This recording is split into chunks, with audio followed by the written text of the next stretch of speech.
Hello and welcome to my Regalia deck profile. So this is a list I entered like last minute, literally.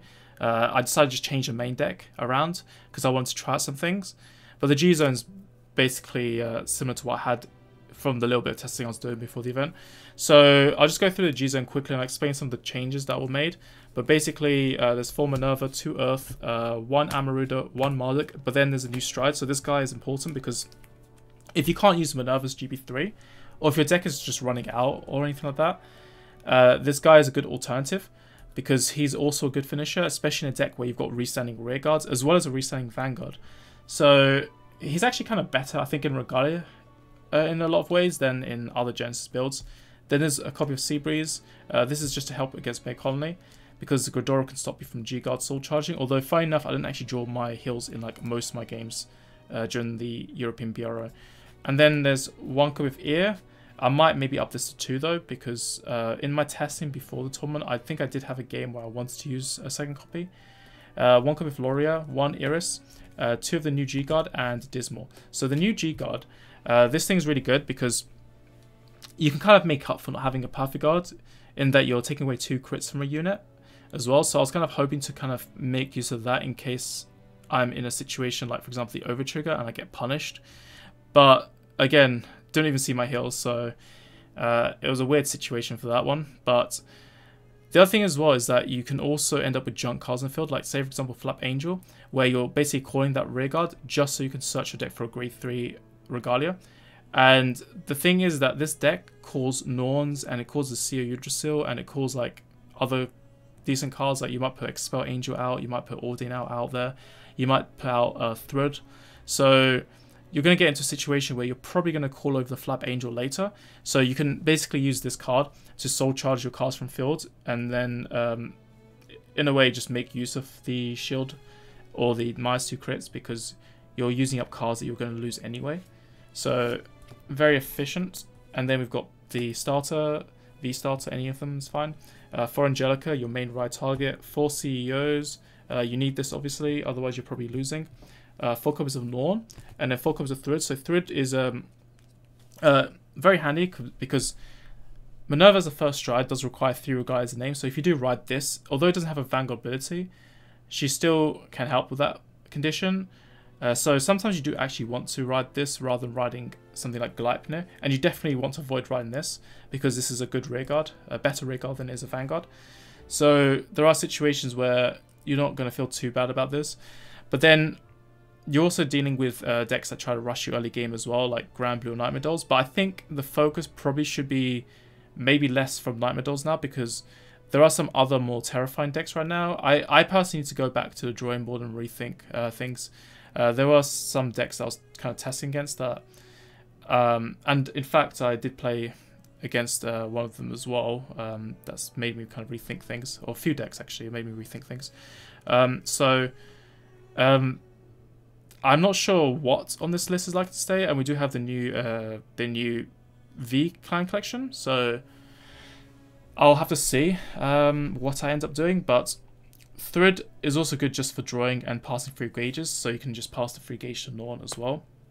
I played this in my 4th event for Springfest, but I didn't play in my 1st, 2nd, and 3rd event. So there was a bit of a thing where I wanted to kind of make use of the draw 1 in the end, but it's because the other grade 2 I was playing was very important.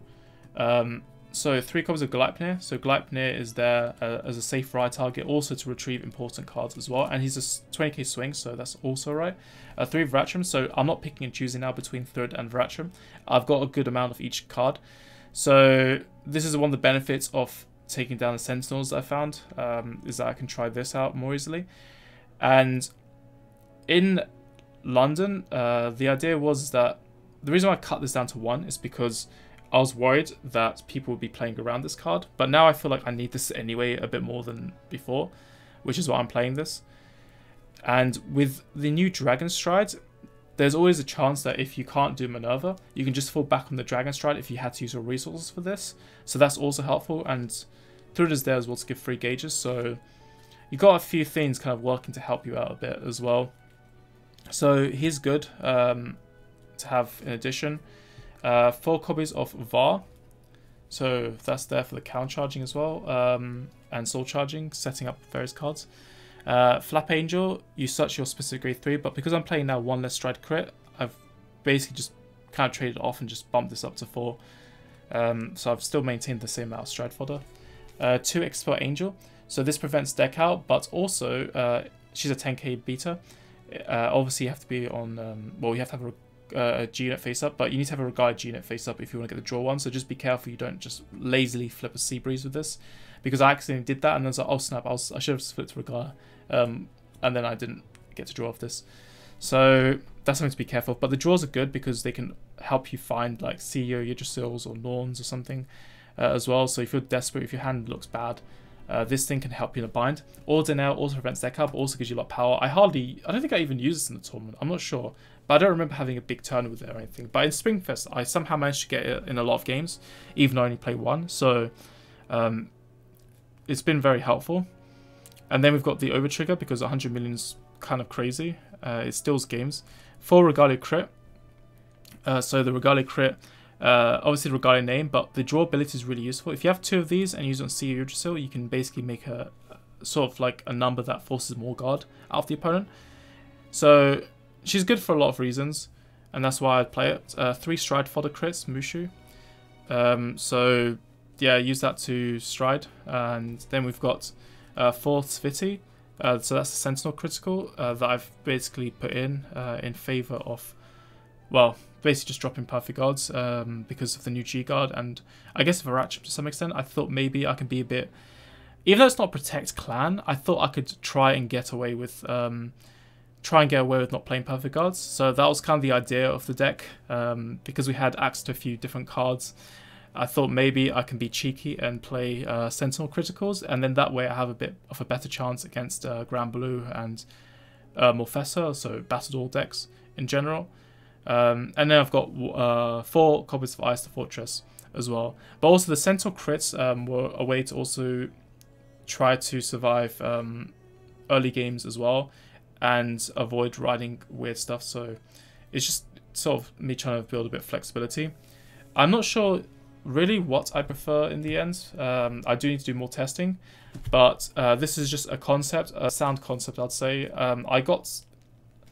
I think I got like 5-3 in the end, but that's basically it for the deck profile. So I hope you enjoyed, and yeah, if you want to see more deck profiles for Genesis Oracle Think Tank, as well as some other discussion content, just give me a subscribe and you'll be notified of anything. And until then, I will see you guys later. Bye.